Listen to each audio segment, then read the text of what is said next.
আমার সাথে কিন্তু আছে আজকে একটি হ্যাপি কাস্টমার এবং তিনি কিন্তু একজন এভারেজ ভার্সন 2 ইউজার। তো চলুন ইন্ট্রোডিউস করে দেওয়া যায় আমাদের হ্যাপি কাস্টমারের সাথে। আসসালামু আলাইকুম স্যার। ওয়ালাইকুম আসসালাম। স্যার কেমন আছেন এবং বর্তমানে আপনি কোথা থেকে আসছেন? আলহামদুলিল্লাহ ভালো আছি। আমি আসছি আশুলিয়া টঙ্গাবাড়ি থেকে। জি জি জি। স্যার তো রিসেন্টলি আমাদের কাছ থেকে এভারেজ ভার্সন 2 আরমাডা ব্লু কালারটি আমাদের কাছ থেকে পারচেজ করলেন। তো যদি একটু ছোট করে বলতেন কেন এত মডেলের বাইক থাকতে এই বাইকটি আপনি আসলে চুজ করলেন নেওয়ার জন্য? ধন্যবাদ আপনাকে। এই বাইকটা আলহামদুলিল্লাহ আমার কাছে সব দিক দিয়ে ভালো লাগে। আর এই ব্লু কালারের যে বাইকটা, এই বাইকটা আমি সবসময় দেখছি সবার কাছে যে দীর্ঘদিন চালানোর পরেও কালারটা সহজে নষ্ট হয় না।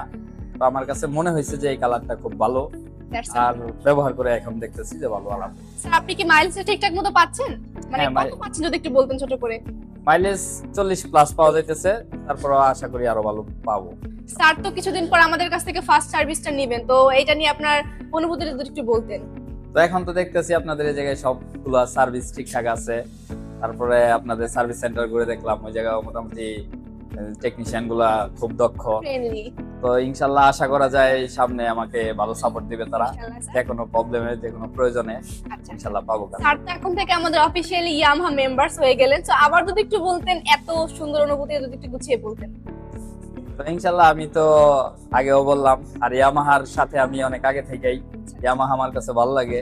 তারপর ইয়ামাহার এফজেড ভার্সন 2, এটা বলার কিছুই নাই। এটা মোটামুটি তো দেখতেছেন দেশের মধ্যে বাইকের জগতে এটা রাজকীয় ভাবে চলতেছে। তো ইনশাল্লাহ আশা করি সার্ভিস ভালো পাবো, আর বাইকটা চালাইতেও খুব ভালো। তো ইনশাল্লাহ দোয়া করবেন। সুন্দর করে রিভিউ দেওয়ার জন্য আমাদের মাঝে। তো চলুন স্যার আমরা আসলে একসাথে বলি ইয়েস ইয়ামাহা। Yes Yamaha.